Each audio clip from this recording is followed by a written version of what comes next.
जय माता दी भक्तों। आज है शारदीय नवरात्र का छठा दिन और माता की हम पूजा करेंगे। माता की पूजा करने से औरत को सदा सुहाग बना रहता है, कंवारी लड़की को मनभावन पति मिलता है। 9 दिन तक आप 9 तार की 108 बत्ती बना करके माता रानी को रोज दीपक में घी के भर के आप उसे जला सकते हैं। इससे मनोरथ पुण्य होते हैं, दरिद्र दूर होता है, मन वांछित जो भी हो उसकी पूर्ति होती है। छोटी छोटी सी जब हम काम कर लेते हैं हमारे जीवन में उन्नति हो जाती है। नवरात्रा में सारी देव देवता हमसे प्रसन्न हो जाते हैं और करोड़ों गुना फल की प्राप्ति होती है। जब हम दीप दान करते हैं माता के आगे तो हमारी जीवन के पाप नष्ट होते हैं और पुण्य की प्राप्ति होती है। बोले शेरा वाली माता तेरी सदा ही जय। 80 4 84 घंटों वाली माता तेरी सदा ही जय। आज हम छठी शाकुंभरी माता की कथा का स्मरण करेंगे। अम्बे तू है जगदम्बे काली, जय दुर्गे खप्पर वाली, तेरे ही गुण गावे भारती हो मैया, हम सब उतारे तेरी आरती। अम्बे तू है जगदम्बे काली, जय दुर्गे खप्पर वाली, तेरे ही गुण गावे भारती हो मैया, हम सब उतारे तेरी आरती। माँ बेटे का है इस जग में बड़ा ही निर्मल नाता, माता बड़ा ही निर्मल नाता।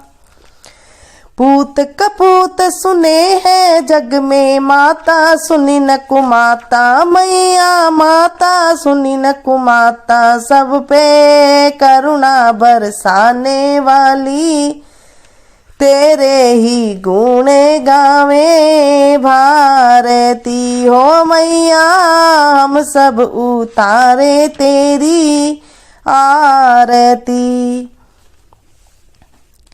एक समय की बात है कि पृथ्वी पर सूखा पड़ गया था। 100 वर्ष तक वर्षा नहीं हुई। चारों ओर सूखे के कारण हाहाकार मच गया। वनस्पति सूख गई। उस समय वर्षा के लिए मुनियों ने मिलकर भगवती देवी की उपासना की।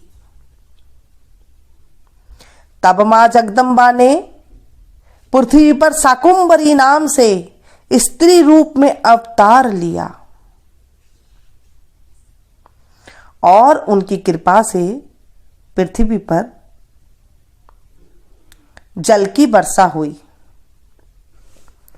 इससे पृथ्वी के समस्त जीव जंतुओं और वनस्पतियों को जीवन दान मिला। बोलिए शेरा वाली माता तेरी सदा ही जय। अम्बे माते की जय। 80 4 84 घंटों वाली माता तेरी सदा ही जय। माता रानी के दिनों में नीले और काले कपड़े हमें नहीं पहनने चाहिए। खाना ऐसा खाना चाहिए जो बिल्कुल सौम्य हो। ज़्यादा तले भुने खाने से गैस की प्रॉब्लम हो जाती है, पेट में अपच हो जाती है, सिर भारी रहने लग जाता है और उसके बाद जब नवरात्रा ख़त्म हो जाते हैं तो उसके बाद ज़रूर ही कई बार बीमार भी हो जाते हैं कई। तो आपको खाना ऐसा खाना चाहिए जो बिल्कुल सौम्य हो, ऐसा जो बिल्कुल नरम सौम्य। ज़्यादा तला भुना ना खाएं। ज़्यादा तला भुना खाने से पेट में जो है दिक्कत हो जाती है। छोटी छोटी बातों का ध्यान रखना होता है। शाम के टाइम पे आप जा कर के मंदिर में जो तार बनाने वाले आते हैं, धागा, कच्चा धागा आता है, उससे आप बना सकते हैं, या फिर आप जो रुई होती है उससे आप पतली पतली सी तार खींच करके 9 तार बना लीजिए, उसकी एक बत्ती हो जाएगी। ऐसे 108 बत्ती आप ले करके दिए में चास करके आप मंदिर में चास करके आ सकते हैं। कुछ फल चढ़ा सकते हैं तो अति अच्छा है। केला सबसे प्रिय है माता को, सेब प्रिय है, अनार प्रिय है, मीठे फल जितने हैं सारे प्रिय हैं। आप एक फल चढ़ा सकते हैं। दक्षिणा जरूर चढ़ाएं माता को। जो मनोती हो वो जरूर पूरी होती है। कहते हैं कि ऐसे जब हम चढ़ाते हैं, छोटी छोटी पूजा जब हम कर लेते हैं, दिल से कर लेते हैं, तो माँ हमें खाली नहीं जाने देती है और हमारी झोली अवश्य भरती है। जो भी आपकी मनोकामना है इस तरह से आप पूरी कर सकते हैं। कन्याओं को जब आप जिमाते हैं तो प्लास्टिक का सामान ना दें, क्योंकि प्लास्टिक के सामान, स्टील का सामान उन्हें दे देते हैं प्लेट के रूप में। वो उनसे कोई चीज़ वो यूज में तो लेती नहीं है, घर में ही यूज में आ जाती है। तो आप उनको उनका सामान दें जो वो खा सकें, पी सकें, यूज में ले सकें, ऐसा आप उन्हें सामान दें। जब आप उनकी पूजा करें तो आप ऐसे सोचें जैसे साक्षात हमारे सामने माता रानी आई है। जहाँ तक हो सके 10 साल तक की उम्र तक की आप कन्या लें, ज़्यादा से ज़्यादा 11 साल तक के बच्चे ले सकते हैं, इससे बड़ी आप ना लें। छोटी छोटी कन्या लें और आप उनको गौर से देखेंगे तो बिल्कुल माता रानी का रूप नजर आएगा। कोई कैसी माता नजर आएगी, कोई कैसी माता नजर आएगी, क्योंकि उनको कुछ समझ नहीं होती है, बिल्कुल अबोध होती हैं, बिल्कुल भोली भाली सी होती हैं। आप देखेंगी एकदम आपके मन में अपार उनके प्रति स्नेह आएगा, क्योंकि जब माता रानी का रूप होता है वो माता रानी के रूप में आपको आती हैं। हल्दी से थोड़ा सा पानी में हल्दी डाल करके उनका पैर आप धो सकते हैं और उस पानी को सबसे पहले अपने ऊपर छिड़के, अपने घर पे छिड़के।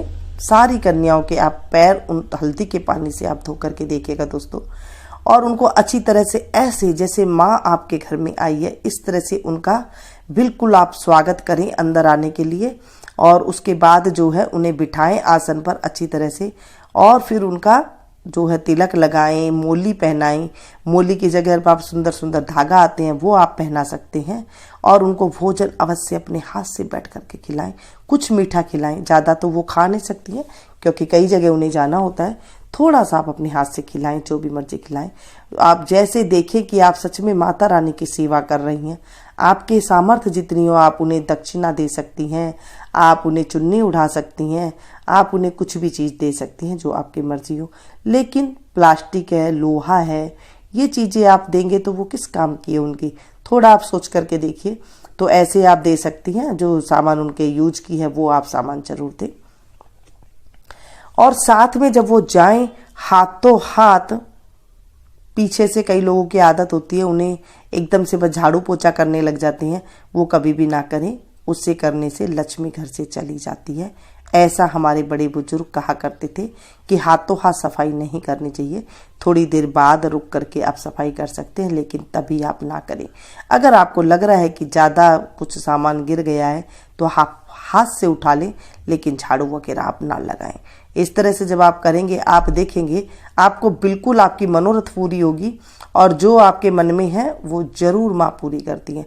क्योंकि यहाँ पर जब हम छोटी छोटी गलतियाँ कर देते हैं उसके बाद आपको ये लगता है कि मैंने तो 9 दिन व्रत किया था, मैंने तो ऐसा किया था।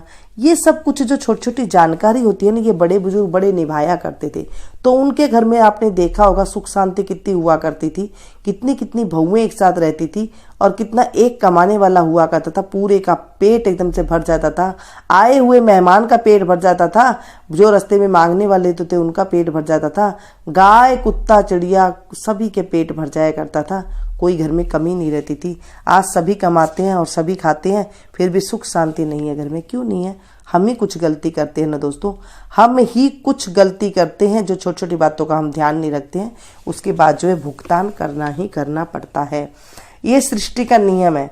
आपने कर लिया, सृष्टि उसका बदला जरूर लेगी। चाहे कोई भी इंसान हो, वो कुछ भी मर्जी उपाय कर ले, वो उपाय से नहीं धुलने वाला है। भगवान ने अपना कर्तव्य निभाना है। जब आपने निभाया है तो भगवान भी अपना कर्तव्य अपने आप ही निभाते हैं। ये परमात्मा का नियम है, ये कुदरत का नियम है।